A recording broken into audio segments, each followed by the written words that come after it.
Hi, everyone. This is Brian Thorp, and I am the moderator today for our panel, The Evolution of Financial Content Monetization. It's my pleasure to moderate this panel with three leading financial creators and influencers who reach millions of people each month. But of course, each of our panelists started at the same place with an audience of zero. And before getting started online, they each held more traditional jobs in areas including education, healthcare, and venture capital.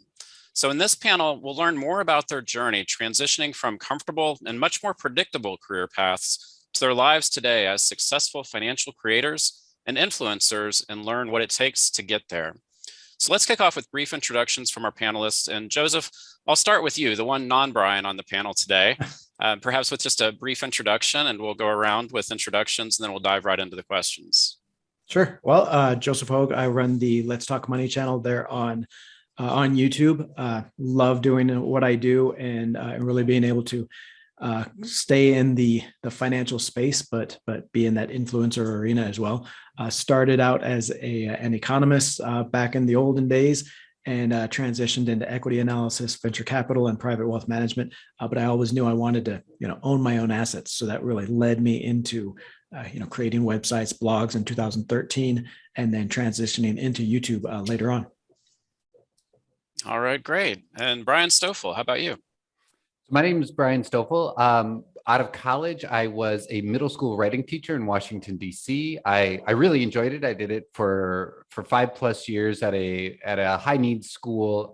And the one problem was that it took up a lot of time. Our hours were really long. We had school on Saturdays. That was mandatory for students who had school during the summer. And I didn't even really intend to become a finance creator. I had to roll over my wife's and my 403Bs. And when I did, I didn't know who to trust. I found the Motley Fool. I still work with the Motley Fool today, but I also have started a channel with my partner, Brian Feroldi, which means that's a great segue into Brian's. Hi, I'm Brian Feroldi. Out of college, I got involved with a startup medical device company that was running off of venture capital funds. And I got in prior to the product being approved, anything like that. It was a complete long shot. Sheer luck, that company turned out to be phenomenally successful. It's currently worth $20 billion and is publicly traded. So I got to be part of a very small team and see a company go from literally venture funded to now producing almost $1 billion in revenue on the markets. During that time, I was in sales and I was in my car for 30 or 40 hours a week. And I spent all of that time learning how to invest and manage money. That led me to the Motley Fool, where I just fell in love with investing. I met Brian Stoffel. And then about 5 years ago, I transitioned to being a financial writer for the Motley Fool. I still am, just like Brian. But earlier this year, we started our YouTube channel and have been creating content there as well. All right, great. No, thank you for that. And, many of us, like you, Brian, have worked in traditional roles for an employer and know what it's like to daydream about going out on our own. But maybe, Joseph, starting with you, can you tell us when you realized you wanted to be your own boss and how you first made the transition from the VC world to becoming a financial creator? Sure. Well, I was working as an economist for the state of Iowa for a while, and any of you that has worked for the government or local governments know that you are very much restricted to those annual pay steps, those annual or regular promotions, step levels, that kind of thing. So it's very much restricted, very much confined as to how far you can go in that control over your own path and your own success. I knew I wanted more than that. I knew I wanted to transition into equities and market analysis, that kind of thing. But anyone that's any of you that has worked in this business as influencer or content creator kind of business, you don't make a whole lot of money starting off. And if you don't know that, get ready, because that's kind of one of the biggest hurdles for people. So I started freelancing really to build that customer base and that experience in equity analysis. I started my CFA designation journey, finished that in 2011, and really to kind of use that freelancing and some of those other jobs to pay the bills while the blogs and the other assets started moving. So I started the blogs in 2013, transitioned into YouTube in 2017. And yeah, been loving it ever since. All right, great. And Brian Stoffel, you know a thing or two about not making a lot of money as an educator, unfortunately, where we know the pay is typically not very lucrative. But with that said, being an educator all your life and now moving into an online financial educator versus in the classroom, you talk about your own experience in terms of how and when you decided to really make that leap and where you are today, to where you are today. So I think one of the things that people are surprised to hear is that as a household, we actually have never earned as much than we did when we were both teachers in Washington, D.C. Now, a big part of that is because we went from a 2 to 1 income household. But part of it too is that my wife and I live rather frugally. I mean, when we moved down to Costa Rica, which is what we did when we quit our teaching jobs, we said, let's just go to Costa Rica for a couple months and we'll figure out what's next. And we ended up in a tiny village, not an expat community or anything like that. And we could survive very easily off of $15,000 a year when we moved there. So when Brian was talking, or I'm sorry, when Joseph was talking about how you better be prepared to not earn very much, I completely agree with that. We were lucky that we were living off of very little. So making a transition to writing at that time for the Motley Fool was pretty easy for us because we had been earning a certain amount and we hadn't been spending very much at all. So kind of to dovetail with what Joseph said, having enough saved up so that you can make that transition is important. But the other thing I'll just say is that the big thing for us was that my wife and I didn't get to see each other. That was one of the key things that motivated us to make a change. It wasn't necessarily about the pay structure. And we knew we wanted to start a family. And I didn't want to be someone who was only seeing my kids every now and again. So that was, the money part is important. And I think everyone should think about that before becoming a financial creator. But to me, the freedom of time, that was the big hook that got me. Okay, great. And Brian Feroldi, from your experience, you gave us a bit of a preview. And when you had that exit opportunity from the larger employer as they moved into the public realm, did you immediately think that you would pursue the financial creator world, or how did you weigh your options between continuing in another corporate environment versus going the direction that you did? Well, I kind of got lucky because there's this thing called 1 more year syndrome where you kind of continuously tell yourself that I can stick this out for 1 more year, 1 more year, 1 more year. And that just continues to compound on itself. And it's really hard for people, myself definitely included, to actually make the switch. I got lucky in that prior to me exiting, the management team at the company I was working for completely got changed out. And as part of that, I was essentially told by my boss, see ya. So that made that decision really easy for me. I knew that I didn't want to get another job in the industry that I was looking for. I knew that my heart and my passion was in the financial space, the stock space, and specifically the teaching space.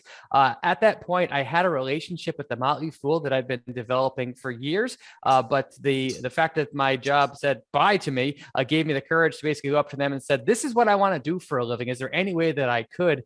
They took a chance on me, and that really got the ball rolling. I took a big hit on the income side, but my happiness just like skyrocketed through the roof. And once you get a taste for working for yourself, I mean, to me, the downsides of working for yourself are just dwarfed by the benefits of working for yourself. Great. And Brian, continuing with you, when you got started, each of you guys have mentioned that it sounds like there were probably some nerve-wracking moments, some sleepless nights, wondering if you had made the right decision. And as you progressed and time has gone by, can you talk a little bit about how your evolution has evolved from the monetization perspective in terms of where you started making money as a financial creator and how that has changed, if it has changed, over the time that you really got started?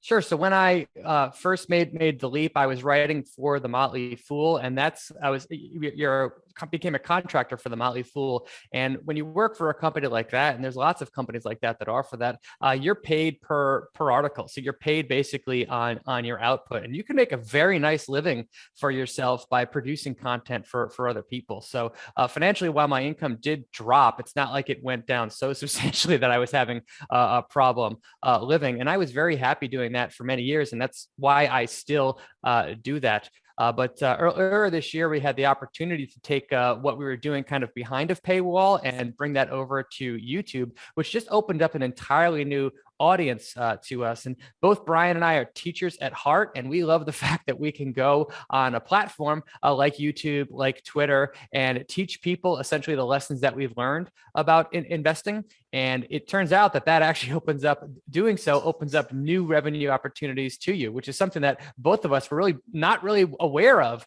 as little as a year ago. So that's been a very pleasant surprise. Yeah, and so Brian Stoffel, maybe just continuing with you on that topic, as you think about these incremental monetization opportunities that have arisen, what surprised you the most? And if you think about just where you've been on the journey, anything else that you would add to the discussion on this topic? Well, what I would say is I did have sleepless nights, especially right after when we made the transition 2 years later. My first child, my daughter was born, and that did create some sleepless nights.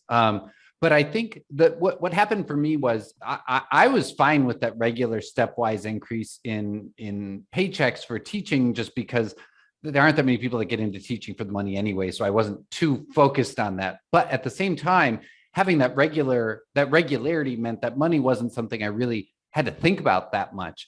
And all of a sudden I did have to think about it, and that was hard.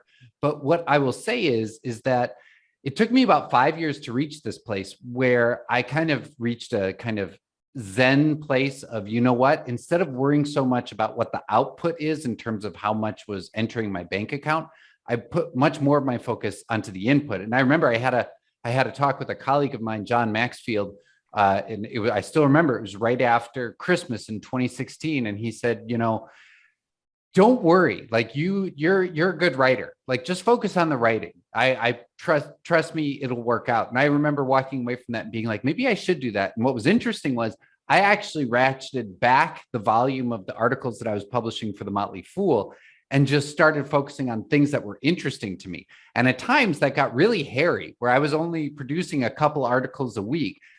It ended up happening that enough of those articles would hit, either in terms of getting a certain type of reward from the Motley Fool or having a lot of people like it and getting some extra compensation because of that it worked out okay.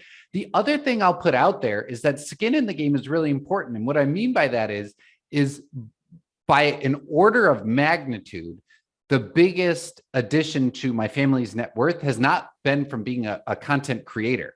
And it has not come from any type of salary. It's actually come from putting my money where my mouth is and investing in companies that I think are going to do really well. I mean, by a 10-to-1 order of magnitude, that's been what's actually created financial stability for my family.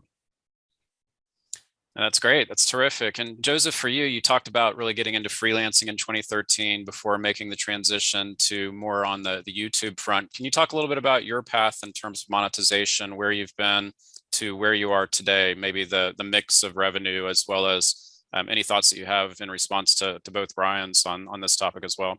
Sure. Well, starting out, you're going to hear a lot of the idea, not necessarily what Brian is talking about with don't worry about the money, worry about the quality, but you're going to hear a lot of people tell you, don't worry about the monetization at first, just worry about growing your community and growing your traffic or whatever platform you're on. And I always hated that, right? Because, I need to make money and I want to make money. So I always, set out to resolve to make monetization a target from day one, right? Still building on that quality of work, but also thinking about, okay, how do you make money as a blogger, as a YouTuber, as a podcaster, that kind of thing, and then consciously building that into every single piece you develop. So I started with self-publishing because obviously, you start out with a blog and the traffic is going to be extremely low. But with self-publishing, you're going to have Amazon's distribution there, right? The largest, one of the largest e-commerce sites in the world. So you can kind of build on that Then I transitioned to affiliates and sponsorships, when the traffic was a little bit higher. And I think that's important for especially people just starting out, is to develop those different income streams, learn how influencers and content creators make money, and then kind of try to experiment with different ones. I started out with very heavy product development at first, especially those self-publishings. I think I did like 12 books in 5 years, but then diversified those sources as well. Okay, great. And congratulations again on all of the success that all of you guys have had on this front. So we've talked a lot about the actual process of monetization, but let's look a little bit behind the curtain to better understand how you handle your finances as a creator. One of the things we're actually hearing today is that there's a growing focus on banking solutions and cash flow management tools specifically designed for financial creators. Brian Stoffel, maybe starting with you this time, are these real pain points for you as a creator? And can you share your thoughts on the types of tools, banking solutions, whether for yourself or what you're hearing other creators are finding interest in? You're on mute. I'm not going to be the best person to answer this question, but what I will say is that the way that Brian and I have been able to make our transition was we still have and want to maintain our relationship with the Motley Fool, and we still are working with them. And so with that, the thing that's great about that it does is it frees us up from having to worry too much about any cash flow concerns when it comes to what we're doing on YouTube. And that dovetails really nicely with what Joseph has taught people for years about side hustles and things like that. Like if you've got something that's bringing in some cash that you can count on, you can afford to take some risks. You can afford to try some projects that might not succeed, but are still fun, are still interesting to you. But in terms of like specifics for cash flow and things like that, I would have to defer to Brian Feroldi because he handles more of that than I do. All right. Mr. Moneyman, Brian Feroldi. Yeah, well, like Brian say, I would say that we as creators, we're not starting from ground zero and going whole hog on this with no income and no assets like many people do. So we're probably not the best people to go after this. I mean, one of the things that both Brian and I teach on our channel is to make your life anti-fragile. And by that, we mean pay off all your debts, keep a huge cash balance, keep your options open. And we both live those principles. So when money started coming in from our channel, the lumpiness of it doesn't really bother either of us because we have anti-fragile principles in place. So the needs of our cash flow needs, I'm guessing, are different than a lot of creators that are truly starting from scratch. And as Brian said before, both of us have been investing in the stock market for more than 10 years in his case and 15 years in mine. And the stock market has done wonderful things for anybody that's been in the market over the last 10 years and anybody that buys and holds. So that has been also a source of capital for us to get our channel off the ground. So yeah, like Brian said, we're probably not the best guys to ask that question to. Fair enough. And Joseph, we'll turn it to you because you certainly Sure. have multiple sources of revenue. And Sure. Well, I think, obviously as the Brian said, I think it's more of an issue, obviously, for people just starting out. And I think that is when you start to see freelancing become a larger part of your business. So you've got projects, weekly or monthly projects that you can count on to at least bring in enough to pay the bills while you're building up your own assets, your own blog, your own podcast or YouTube channel or whatever it may be.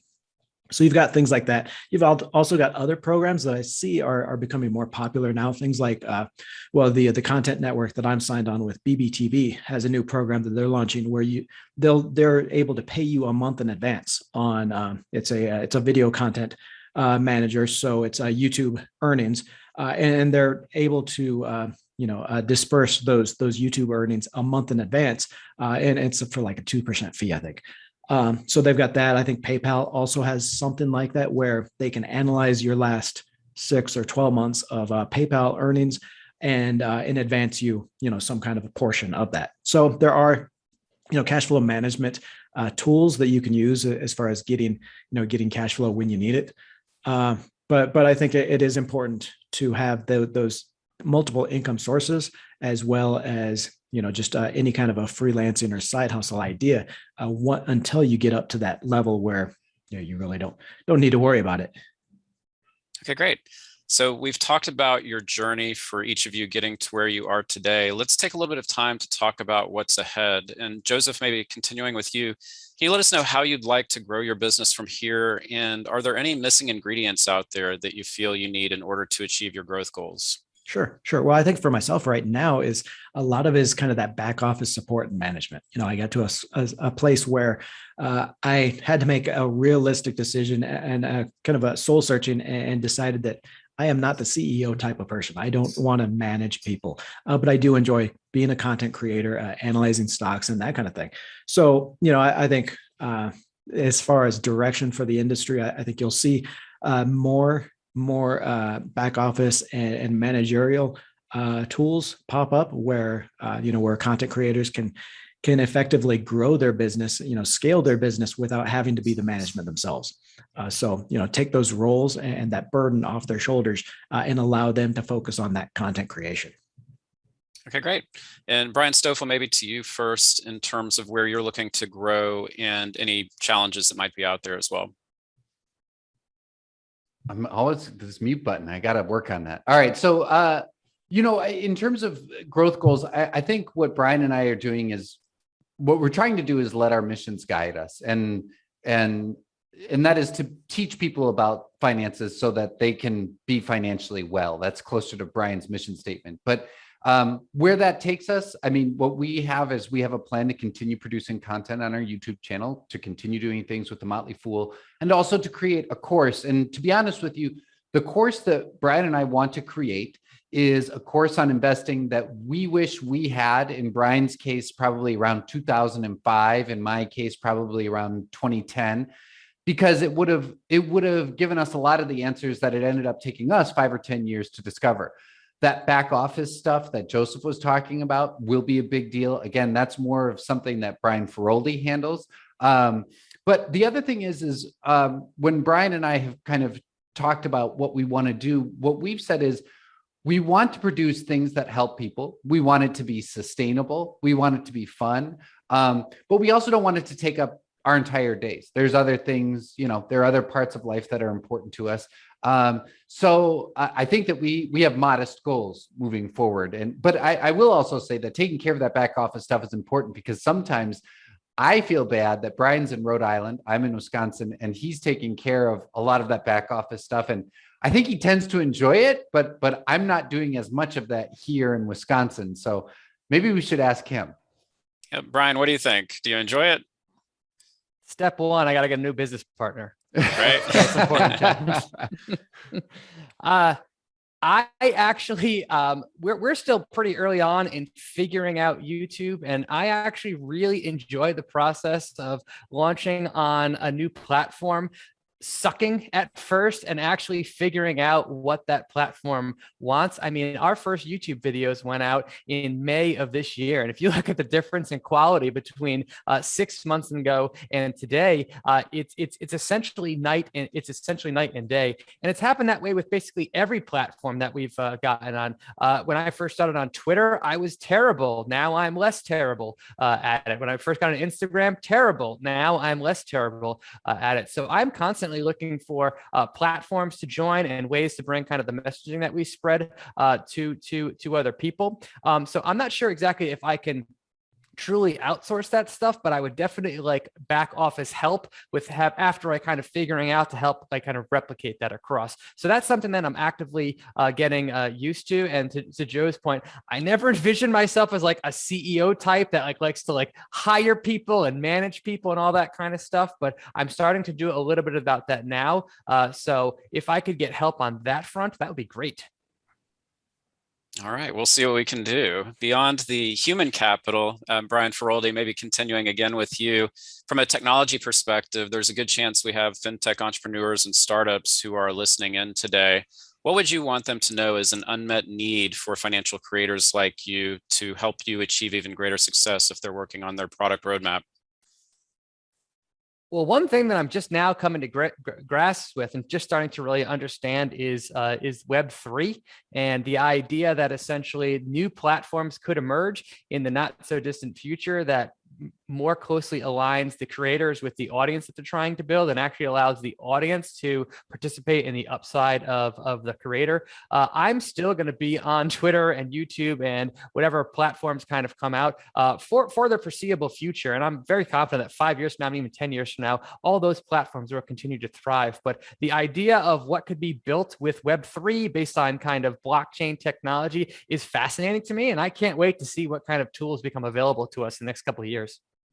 Yeah, it'll be interesting for sure. Brian, Stoffel, maybe just continuing on your thoughts. Yeah, I agree with Brian Feroldi that that is interesting and enticing, and I'm excited to see what happens there. The other thing that I'll just say is that as a creator, you need a way to meet your audience, and I don't think that anything can replace. The ideal is in person. Like that's how we are made as human beings, but the next step down from that is what we're doing right now. It's being able to see someone, see their mannerisms, get a feel for who they are as a person. That's even better than Twitter. It's better than writing because you actually see that you feel like you have a relationship with that person. And all that is to say is that the technology that goes behind being able to do this is really important. And as Brian and I have figured out, you can hit like 50,000 different stumbling blocks. I can't tell you the number of times that we even had a session that we recorded with a friend of ours and the entire thing was deleted. And so I think that if someone can figure out a way to put together an entire package, almost like a suite, that might even include recommended hardware and things like that to send to someone to say, hey, you're just getting started. This might be a really good software solution. This might be really good hardware. Hey, you've got some success. You're willing to upgrade now. This is what we have to offer. Here's the hardware solution that goes with it. I think that's an area that people are working on really hard, but I don't think that there's any clear winners there right now. Okay, great. And then Joseph, from your perspective, maybe looking at it through a different lens as well, given the VC background you have personally, what are some of the unmet needs you see both as a creator that you would be interested in perhaps in not only buying or supporting, but maybe yourself investing in because you recognize the need that's out there? Sure. Well, I think it's probably falling on deaf ears because I think everyone in fintech and in the VC community is now putting together their best metaverse apps. So they're probably not listening to us. But maybe a step below that is just distribution. It's always been distribution. We've got a great distribution platform in YouTube, but we're kind of kept within that black box of their their algorithm, and that.